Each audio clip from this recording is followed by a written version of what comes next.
Hello, good morning. Fatima, are you there?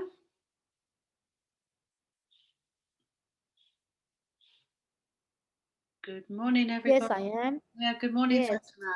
How are Good you? morning. How are you? I'm well. Thank you. Everything's Cold here. sweet. Yeah, here it's cold as well. Yeah, cold in sunny Spain. And I believe we have Niti who's joined us, which is lovely. Hello, Niti. Can let's see if we can. And I don't know if Ritu is here yet. I Oh, hi, think Niti. Let's see if we can. yeah, yes. Here we go. I've asked to unmute. If we can unmute. Yeah, it's lovely also to have Niti here Thank because all of us together giving, as I often mention, that we all have different things that we can bring to these little talks. And so it's quite important to share information and also share strategies and skills, not only for so phonics, but also just teaching in general. It's really important. So I'm sure you will agree, Niti.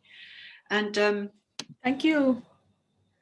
Thank you for sharing and join. Happy to join this group. Hi, Fatima. Although we haven't met earlier, but let's meet virtually today. yeah, I mean, it's lovely to meet a lot of teachers who are having a difficult time working online. They've gone back to school, they're back online, and it's indeed incredibly frustrating. So True. I think we're all here. I don't know if we have Ritu. I haven't seen her name yet. Yeah, I think she's yet to join. She's yet to join. I don't see her name here yet. Yeah. And Fatima, are you still admitting people before we start? Yes. But you may start now, and I will send a message to Ritu as well. How are you, Niti? Fine, thank you so much. How about you, Lovely to Fatima? see you here. I'm well. Same here, dear. Yeah. Yeah. I think Meeting we you should start on virtually. time so that because it's a very small session and we all have 15 minutes only. What do you think, Yvonne? Okay, yeah, I can get Let started. me send a message to Ritu. She will join meanwhile, okay? Okay. Well, we thought about after our session that we did at the weekend that it would be good to have these little regular slots to focus on different things. As I said, not only to do with phonics and grammar, but teaching in general. And we're going to look at pronunciation today, and I'm sure Niti and Ritu and Fatima will be able to look at our unique areas of this. And I'm going to be looking at pronunciation problems that we have in English. You know, we tend to think that teaching native children is really easy, but there's a lot of problems that we have with pronunciation, and I'm going to look at some of these this morning, very briefly. So bear with me while I get my little PowerPoint going. This is always the nervous part. This is always the worrying part, getting the little PowerPoints up and going. So yes, I think it's worked. Ta-da! No, it hasn't. Let me go back. There we go. So I'm just going to make a little adjustment to the size. So what I did want to focus on this morning is looking at the pronunciation of letter sounds that we have in English. And this really does correspond with what we're teaching. Because if we look at phonics, we're looking at the 42 sounds or more, depending where you look for that advice. But also the argument that's been about either pronunciation or production and also communication. So for English native speakers, and I do mean generally Australia, Canada, the States, and other areas where they speak English, the region that people live in can be a huge problem for the sounds. And you may have that in your own countries. So in England, we have a huge variation of regional accents, just like many countries, and a lot of them can emphasize different parts. If I was to say to you that the best accent for learning English is from Manchester, now some of you have probably heard of Manchester, it's up north, and the reason why they say it's the best because you can hear every single sound. So if I say that, you can't really hear the end T. But in Manchester, they'd say that or bath. I say bath. a bath, and I put an artificial R sound in there, and they say bath. And they also say castle, and I say castle. So this is the difference with the region and also the stress and articulation. Now, if any of you have been to Scotland, I was in Scotland before the lockdown, and I had trouble understanding English because the stress and the articulation was in areas that I didn't know. And I'll give you an example. For the word house, they would say hoose, hoose. So you can imagine it's quite difficult to adjust the ear. Also, if English has been spoken as a second language, because many children come from parents who speak a different language at home. And so the articulation and also the production is different as the parents have made accommodation for the pronunciation. So we often hear things like biscuit in English schools and also coat instead of coat. And the origin of the word, again, is a huge issue because many of the words that we have in English do not have a root that comes from one origin, like many countries, for example, Portuguese or Italian or Spanish, they have their Latin roots with some Greek words and a few French words. Whereas in English, we have such a big mixture, and that's why the rules are all wrong. If we look at why we have k and k, a C and a K, we'll see that the origin comes from the Romans and the Greeks. So this is why we have a few issues with the pronunciation to just get started. Now, very quickly, what I'm going to mention is there was an argument about production and also pronunciation and communication. Many, many, many years ago, it was thought that the most important thing that we needed to do was to have communication. We just want to get the children speaking in English. It doesn't matter about anything else. Speak, speak, speak. And then we realized that children are actively translating when they write at the beginning. So the pronunciation errors with just communication was being transposed to the writing. So the writing was having all the errors the children were making with their pronunciation. So we realized it was a little bit of a circle. So if, for example, here in Spain, they say Spain, star, and if in England they were not pronouncing certain digraphs or vowels correctly, this was then being put into their writing. And what we know as teachers is that when you start writing, you tend to make a lot of errors, but if they're not corrected pretty soon, those errors can stay with you. So this is why we now focus on pronunciation as being quite an important part of the process of children learning English. But I do remember many years ago when I was a child, it was all about speaking, speaking, speaking, and little emphasis was put on the correct pronunciation. So as you can see, these are all linked, and production, pronunciation, communication, now we have to look at as a whole and not three individual things.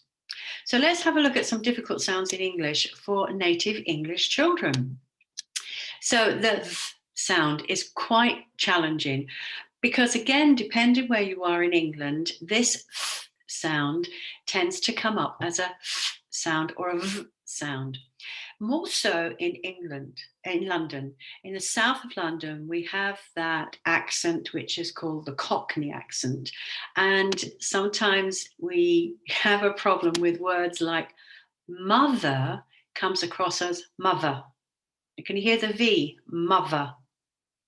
And also weather, father, brother. And this was being transposed into writing. And it normally usually happens when the TH is in the middle of the word. So this is where teachers tend to look at when they're doing the phonics with native children, that they're hearing the th sound. Now, if you use Jolly Phonics, you know we have the th and the th sound. And these, I've just seen a spelling mistake with, yeah. And these can be pronounced as a v sound. You may have heard it in some films when you hear some regional accents. However, up in the north of England, we get a very strong v sound, so that's not a problem. Let's have a look at another sound that causes a problem. Well, carrying on with the TH, we can also hear it mispronounced as tank. We're not getting the th sound at all. So thank you is thank you, and tanks. And we often hear this, and this can be more of an issue with parents, with children coming from parents as a second language, where they're hearing just the beginning of the sounds. And also, an Irish accent. With an Irish accent, they don't pronounce the TH at the end of the word. So we can have teat instead of teeth. And I know this very well because my mother was Irish, and it would always be about my teat. And sometimes at the beginning with the word like three, tree, or third, turd. So you can imagine that raised some eyebrows. So if we move on to when children have a pronunciation problem, and I don't know if this is in with other countries, and it'd be interesting to hear what Ritu says, and maybe Niti can comment, that we often have a problem where children cannot pronounce their R sound and it comes up as a W. We have wabbit or weed, and it can then make the children write the wrong sound, the wrong consonant because of that active translation. It doesn't very much happen in European languages, but it certainly happens with the English language. And also, a very common thing, which is the sound, is not sounded with many words. And this tends to be something that is in London. I'm happy, meet Harry. He's going to have a happy day. So I can notice this because I'm a native speaker, but then you're probably noticing the same issues with your mother tongue where children aren't using the right articulation. And maybe the same thing is happening, that the children are not putting it into their writing. But also we have that lisp where children who have a lisp is where you can't articulate the TH or the S sounds properly, like thugger or stop, and it comes over as a false f sound. And I don't know whether that's apparent in other languages, but it certainly is quite high in English, a lisp. Now, one thing about a lisp that is important to know, if you do have this with children, they are not born with this speech deficit. It's something they acquire, and they acquire it through stress, through the manipulation of hearing sounds, but it's not something they're born with. But the other one, the w and the r and the w mixing, is something they are born with. And if you are familiar with all the sounds, then you begin to understand that children are hearing the f and the f, and they mix that up when they're writing. But that's not so much of a production issue, more of a writing issue. And as we go through the activities, we can do that. Just to mention the schwa, and the schwa is always a problem. And as we know, it's not just a letter, it's a sound. And I've put on there a few little examples of what they can be. Let's see here, we've got some examples here. You know, I don't say, bacon, we say bacon, bacon, bacon, like mirror. I don't say mirror, I say mirror. And I don't say we're men, I say woman or woman. Camel is camel, and husband is husband. So again, having the schwa, which is a big topic, the schwa is something that can manipulate the pronunciation that doesn't transpose to writing. I keep mentioning this because you can imagine you're trying to listen and you're trying to write, and especially for dictations, this is where we can have a lot of issues. So I've gone through very quickly some of the issues with the pronunciation in English. Generally, it's a case that you can hear most of the vowels and the consonants. And what I would say is here in Spain, they don't pronounce the S at the end of words. And that can be very difficult. You don't hear the S sound. But with English, the children are faced with this. And also it can be that we have those complicated words that are not English, and they can cause issues as well. Like, let's, for example, ballet. You can't hear the T on that, and that's on purpose. We don't say ballet. We don't say buffet. And then we have all the other words that that aren't of English origin.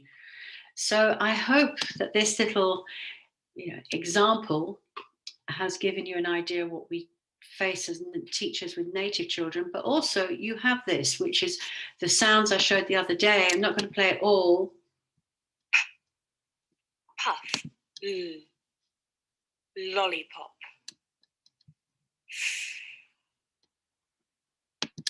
So if you doubt any of the pronunciation, this is on YouTube, and it used to be on the end of the disc. I don't know if it is anymore. And I hope you've enjoyed my little snapshot of pronunciation problems in English. And thank you very much. And I shall pass over to Ritu. But just before we go to Ritu, let's ask Niti. Niti, what do you have that w and r issue in your language? Hold on. I'll unmute you. There you go. Typically not with w, but with r, sometimes with the children, with the very young children, when they are still having their baby speech, they are pronouncing this as l. So instead of rabbit, it becomes labbit. Ah, wow. Yeah, that is how with the baby speech it comes. But as the speech gets better and clearer, I think they are able to pick it up. But accent wise, yes, definitely there is a lot of difference if you move from one part of country to the other part. The dialect typically sometimes, when the Hindi speaking people that we see were not with w and r sound, but with sound. If you have got a words beginning with letter S, then typically it is pronounced as school. Wow. So Instead of school, instead of station, it is station. oh, that's like Spanish children. Yeah, that's he gets added to that. It happens that way. Well, let's hear what Ritu has to say. Let's see what Ritu has to say. We can unmute it, and it'd be interesting at the end. But that's interesting because the w and r problem we have with native children here, it never goes. They never correct that. So that's something that they're born with. So if they say wabbit, they'll be saying wabbit all their life. How about that? So let's see. Ritu, are you ready? Yes, I am. So in our kind of setting, coming from North India, and the kind of setting we have here is we have a lot of schwa, right? Most of our letters are in Hindi. We can say na, ta, fa, sa, but we have a lot of schwa sitting there, right? Which is, if you hear me saying sa in Hindi, my child relates it to be quite, close to Hindi. But when it comes to synthetic phonics and we ask them to do the sounds, that's where the struggle comes in, because they're so used to schwa. Now, schwa helps if I just listen to the sound alone. But when I encourage them to blend, it's a troublemaker, because then we go sa, ah, ta, right? So we can hear the schwa every time after every sound. So breaking that schwa and getting the children to learn to get into sounds, it can be a bit challenging, though they learn it quick, much faster. This is one issue we face here when we get children and we teach them with the schwa sound, because in India, most of the schools do the synthetic phonics with Indian sounds, the Hindi language, right? So you see the a, and then we have it in Hindi. You see the s, we have it in Hindi. So kids get pretty much confused. But the schools where they are just doing synthetic phonics purely, we don't find that problem. As you rightly said, Yvonne, the pronunciation, sometimes, so I struggle a lot with the R controlled vowels, as in right? So in India, what we do is, especially in North and in the surrounding states, we say, let's go for shopping. I hear the R. Yeah, but if I do it with, using British accent, it's for.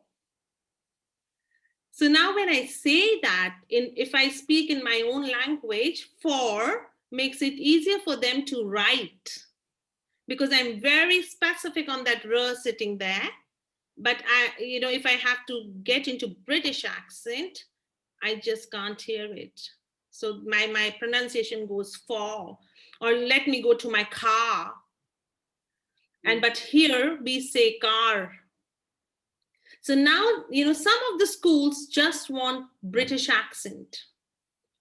So when you want a British accent, you just teach them that way. But some schools which are just, doing the same thing, then we go and say car. So what I understand with my, experience is just teach what they understand. If they understand car, you do car. If they understand car, you do car. So this is where, we face the problems here. So can I have a fork, please? Or can I have a fork, please? You know what I mean, where I'm coming from, Yvonne. Yeah. This is where the problem is with, teaching in our own language. Yeah, and I think you're right. What you're saying is that you have to accommodate the way you speak to fit your teaching environment. Absolutely. Yeah. Sometimes we even face that, Yvonne, when we speak in British accent. As you know, I come from UK. As we speak in British accent, the children don't understand. No. It makes no sense to them. No, no. What are you on about? And you think, okay. Yeah. So it's a big hazard if you speak in British accent when your, viewers don't understand it. And I think another thing that probably Niti would agree with as well is that they listen to so much with an American accent as well, which is on the internet and digital learning, films. And I noticed that can make a difference as well. And whereas before most children had a British accent, most of them now are ending up with an American accent, which I'm finding interesting because though we're teaching in a British accent, they end up having an American one along the line. How much TV are they watching? That's why you got to think absolutely, about. Absolutely. Mm-hmm. An American accent is very clear, very clear to how you say it. Yes, and the one good thing about an American accent is you don't have too much of the schwa issue. I'd say teacher, and they say teacher, mirror. You can actually hear it. So there may be some pros and cons in both of these. But I think what I mentioned earlier on about pronunciation, do you notice the active translation when they're thinking and then trying to write? Do you hear that translation error in the right? Do you see it in the writing? Absolutely, it's there, because what they do is they just translate it in their own language and bring it down on the sheet. Yeah. So if you're teaching English, they quickly translate it to, in our language, in Hindi, and they just try to make it up. Is that the same for you, Niti, too? Yes, it is the same, because that's the reason, it's better that, we start inculcating this habit with the children, that if you're writing in English, you have to think in English.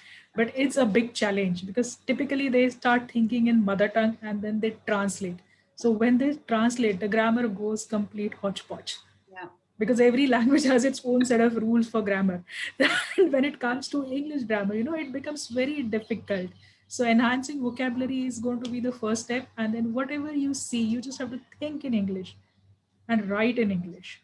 So typically in the schools, what we are doing here is, wherever the schools which I'm mentoring, so if the academic year begins in the month of June, then June, July, August, 3 months, we are okay if the teacher speaks in all possible languages which the children understand.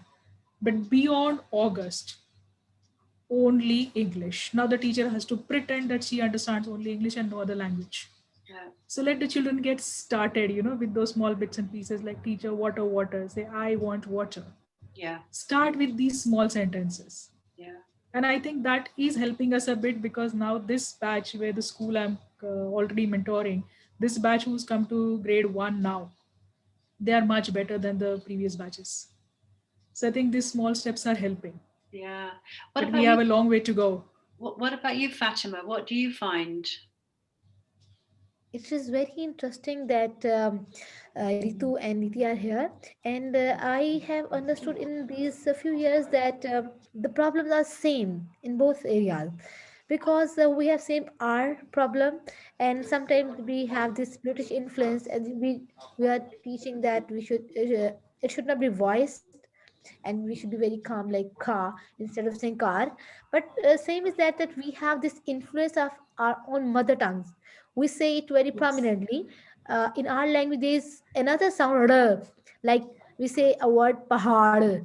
So this is very sharp in our language. So that's why it is all the time influencing all of the r sounds from English. Yeah. Right. Even sometimes it happens with when you're pronouncing the sound for letter C and K sound. Mm. It gets quite similar to k sound in Hindi language, like khana. It is like, when you eat. But there is no k sound in English language. No, not So that also is a like that. challenge in teaching. Yeah. I mean, it's amazing when you think about how such a complex language has ended up as a global language. When you think about it, it is such a Hmm. complex language. And then when you know it, you cope quite well. But it's the foundation, getting it all right, is there. Hmm. And I do agree to some to the extent that communication is everything. If you go to a foreign country and you have a few words, if native language, you can get by. It's when you have the bigger picture that you need the pronunciation and the production to be correct. But yeah, I think we all have our issues. And I was really interested that you had the L issue there in India. So, does anyone have any questions that they'd like to ask us? Any of the teachers who've joined us? I don't know if we can unmute them. Can you unmute them, Fatima? Yes, I'm looking into their chats, and I don't have any question at the moment. Okay, we've got somebody here who's coming back in.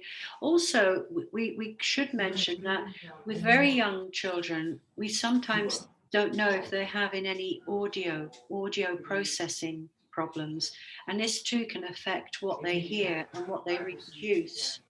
And I remember many years ago, a little boy who was really mispronouncing everything. We found out that he had 30% loss of hearing, but some of Oh, that isn't evident when you have very young learners. You don't really know it. We don't know. So that's another issue.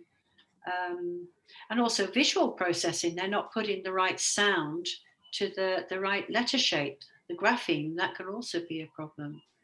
But the one reassuring thing is that we're all experiencing the same issues on a different level all around the world. So, it doesn't sound too Yes. bad then, does it? Right.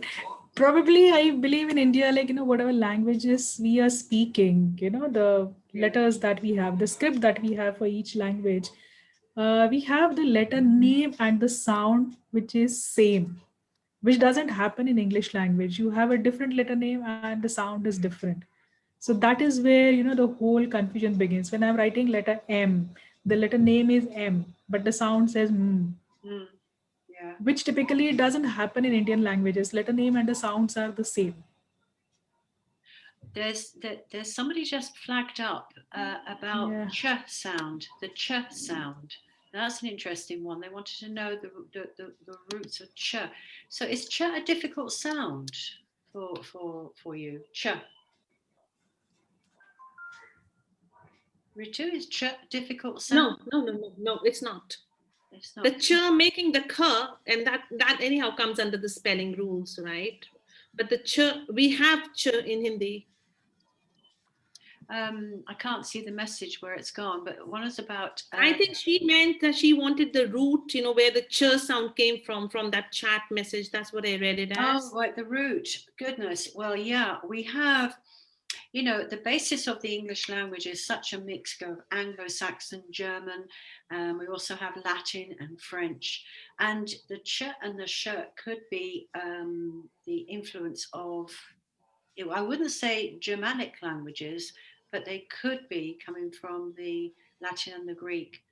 But whether they were meant to be a C and a H, I have no. Oh, like in Christmas, you want to know why it's. Christmas. Well, what has happened? Why we have these unique spellings, like you're saying the ch in Christmas, is because to begin with, we had the word Christ, okay, Christ, which was probably spelt with a K. And then we have the Latin and the Greeks, and we have the Romans that all used substitute letters for those soundings. So you can have, I think it was the Greeks who had the C, and was it the Romans who had the K, or vice versa? So the sound for Christ was first of all with a K, and then Christmas, it probably was never meant to. I think the pronunciation has changed, but the spelling hasn't. And this is the same with a lot of the verbs we have, like jumped, jumped. That's how it would have been said hundreds of years ago. And we've modified the pronunciation to jumped, but we never changed the spelling. And it's the same with chemist. Originally, chemist is not an English word. It comes from the French, chem. And so it could be that Christmas came from another origin and it was originally creme. Could be. I'm going to have a look at that one. That's an interesting one. But I certainly know that chemist, which came from chem, the French one. So, yeah, we could spend all morning talking about the origins. Any other questions? Let's have a look. I think that we can also give them that uh, charts that is developed by Debbie Applewhite. What do you think, Ritu? It would be very helpful for them in this case. Yes, I would be happy to send it to you, and then maybe you can forward it to the group. Is that okay with you? Yes, yes, of course. I would be Because more than happy to do it. We do have that with the chart with Sue Lloyd as well. Sue again has the complex chart. Yeah. yes, yes, The yes. same chart is available with Jolly Phonics as well as with Debbie. Yeah. I can send you both if you like. That's not a problem at all. It's very helpful for the reference. I would do that. I would do that in the next half an hour, 40 minutes. Yeah. Okay, Yeah. perfect. Now I'm going to share my screen and my presentation.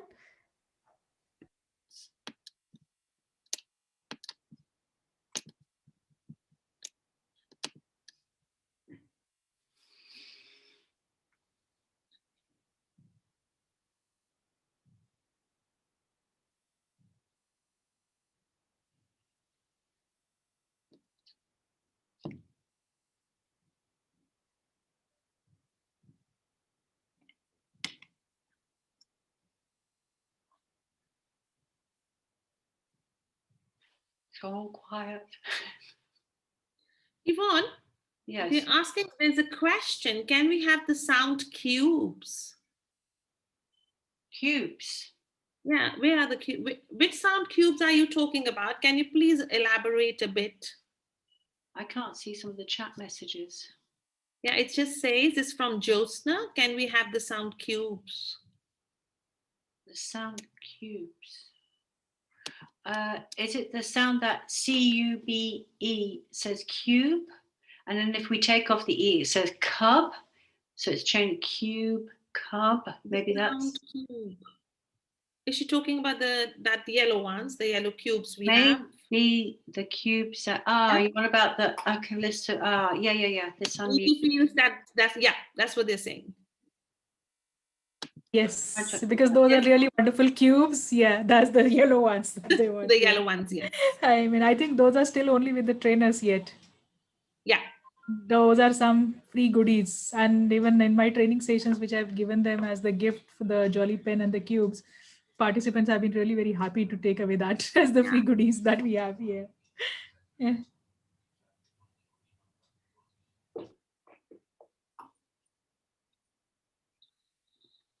I think also you can make your own cubes too if you download a blank template, and you can target these to the sounds that you're working with. And it really works well if you're doing consonant, vowel, consonant, and then like the magic E. They work very well because they're visual and tactile. So these are quite good. So let's have a look at problematic sounds in Pakistan. Okay, I'm interested about this one.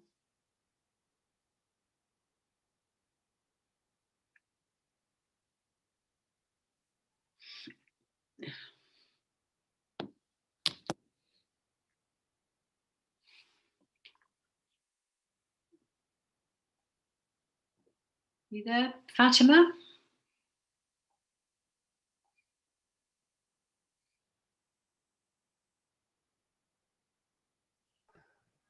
I was unable to unmute myself. I don't know why. I'm so am I audible to everyone? Hello? Yeah, we can hear you. We can hear you. Okay, so it's very interesting to know about all the problematic sounds in Spain and England and in India, and I think this is pretty common over here. I don't know why it's not moving. Let me have a look. Yes, now it's moving.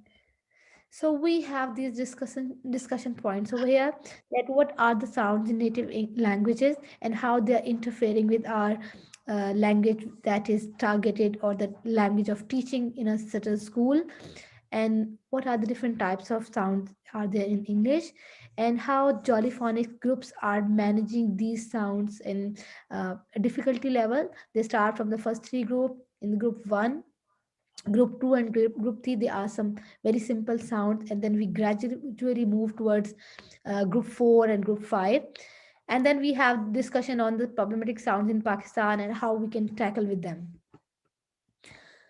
Basically, when we have uh, when we have some sounds in the native language, as Ritu and Niti, everyone was discussing, that we have got r with us in Punjabi and Hindi and Urdu, and then we have got th sound, like thak gaya, and uh, thappar. These sounds are there, so we are interfering and mixing these sounds with English sounds.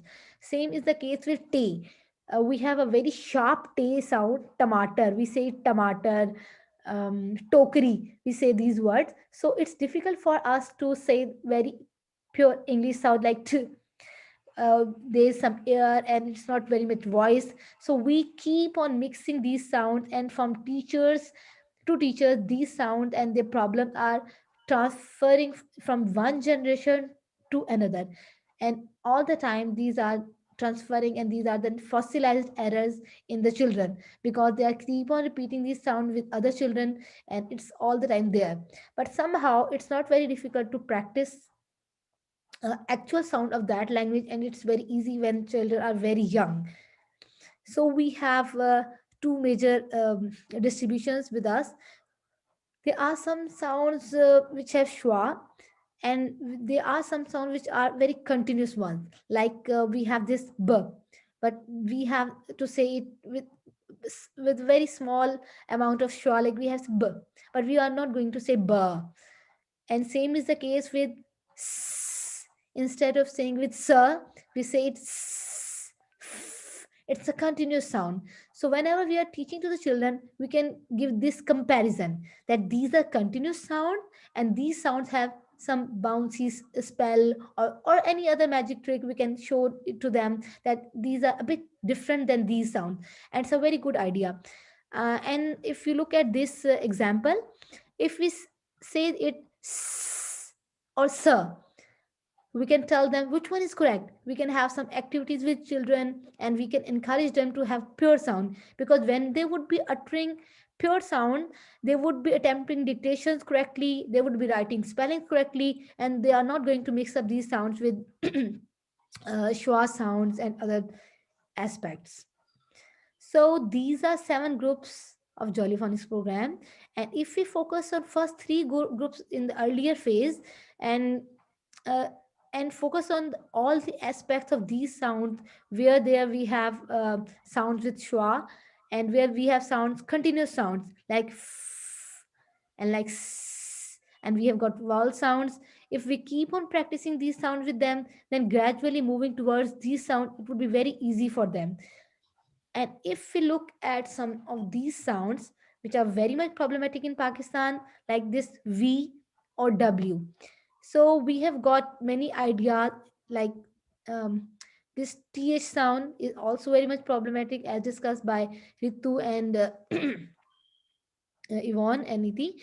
And this is the same phenomena of r sound, whether we should pronounce it in American accent, or whether we should pronounce it in British accent, or whether it should be a very local context, because sometimes it becomes very difficult to make a standard policy of a school because of too much influence, or maybe sometimes there is an area, a locality where it becomes difficult to to practice same British accent. Sometimes it becomes their identity because they want to say it like their own language. They don't want to practice British or American accent, and it becomes very much related to their self identity, that they are sticking to their own cultural accent and they are not willing to change it.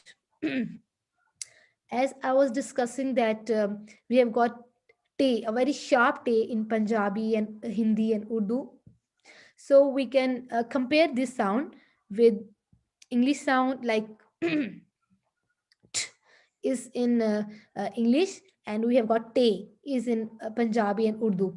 And with comparisons and lots of words in both of the language. For example, if you are giving them English words and if you are giving them Urdu, Hindi, and Punjabi words, then it would be very helpful for them.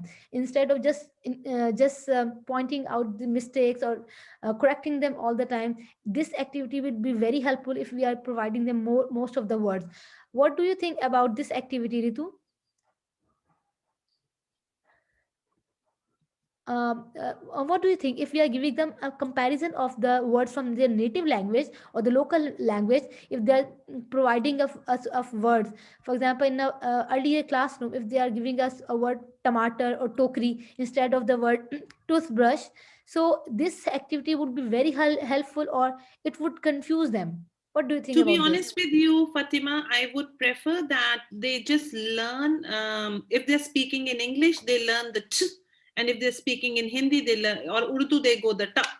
So it's no point, because there's no comparison anyhow. Yeah, So yeah. it'll lead to, I feel, it might lead to confusion for some kids, if not everybody.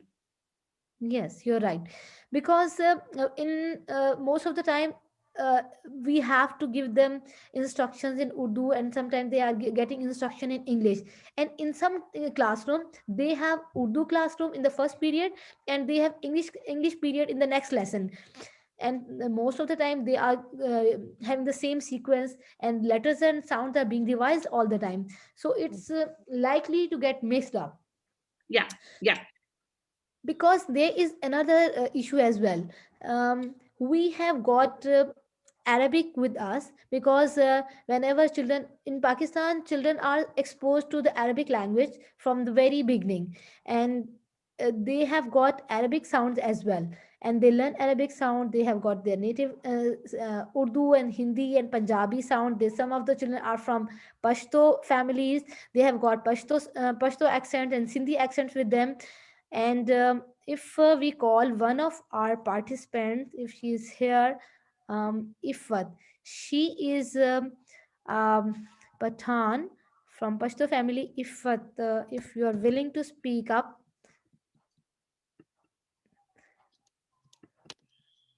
if she is willing to speak, Ifat, can you unmute yourself? Or if I make you co-host,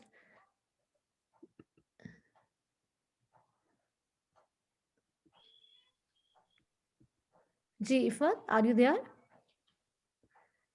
Yes, Can you can everybody hear me? share your experience?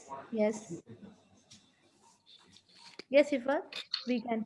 Yes, Fatima, we do have this problem in Pashto language also because as we were having a discussion, if you could remind me a couple of words from that discussion, then I would give you a go ahead. I wasn't actually prepared for it. I can understand. Actually, we were discussing earlier that when Pashto children are exposed to English, how they use the words in English from Pashto and Urdu and Punjabi, and how they are learning the sounds in both of the languages. Yes, exactly. We had a research on that also. So basically, it's not just the sounds, it's the mixing of the two languages also. If you remember, we had a discussion on that Yeah. also. The sounds are there, of course, they do mingle them. But at times when you have bilingual children, meaning like English and Pashto both, since not necessarily having an Urdu influence, they do tend to mix the two words of Pashto and English together and make another third word, which becomes sort of a slang. So that kind of behavior has also been seen in bilingual children. Yes. Thank you so much. So I think that this approach Thank of you. story telling them the story and the action, and then giving them the song to practice is very helpful for developing brain connections.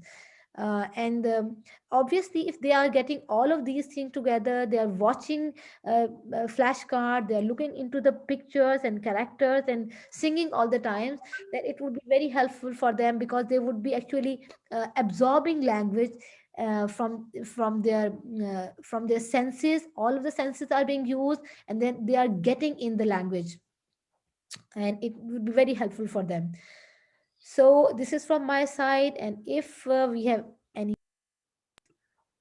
I just want to mention it's interesting that you said about Arabic, because many of the children here in Spain, they have a lot of Arabic words in their Spanish language, so they bring that heavy to the ajo, age, all these different words. So they have similar problems that I'm listening to what you're saying. They have similar problems with the sound correspondence to, because in Spanish, two L's is j and a J is a ch. So it's interesting that we're beginning to see this build-up of similar issues with languages that even have kind of like a transparent code, but the origin of the words are still going thousands of years later. How about that? It's amazing the issues that we have. So yeah. If we look into this picture, we see that this is from an Arabic website. If you see in this picture, you see this th sound. They have got say. It's like sound, but it's not like exactly in the S formation or articulation. It's different when we have got our tongue between our teeth. So they have got these letters with them, say for sound in three, and then they have got this zal for the sound in there. Uh, so this, I think, denotation is very much important when they are comparing sound from their own language with English. It can be very helpful for, I think, Pakistani teachers as well. This chart, and I think it's also helpful for Hindi teachers as well. This say annotation and this because I can understand there in Hindi transcript there would be some alternative sound to this one as well. Mm. I think this is really interesting just to understand the problems that we're all facing within our own teaching environment with pronunciation and production. So I've learned a lot this morning. So thank you. Thank you so much. Thank you, Ritu. Thank you, you. Niti. Thank you very much. Thank you. Well, thank you, Okay. Niti. I don't know if she's unmuted. And I think it's really nice that the teachers can hear our point of view as well, because they often think they're in isolation and it's just them who are dealing with these issues, but we're dealing with them all the time. And also what I've noticed we're dealing with is the shortcut language, like wanna, gonna, and ain't, where they're not even speaking any proper language anymore. It's all just shut down. So yeah, so it's a good introduction. Well, thank you very much, ladies. Thank you, Yvonne. Yeah, you. Thank you very much. Thank you. Thank you. thank you to everybody in who's joined in the session this morning as our kind of like trial run to see how it goes. So great. Thank you. Nice, good learning. Thank you so much. Okay, Fatima, we'll Thank say you. goodbye, and goodbye to all the teachers, Niti and Okay, Ritu and bye. Fatima and myself. We will say Thank you. Thank you very much. that's time for me. Thank you. Yeah, thank you. Bye-bye. Bye. Bye-bye. Bye.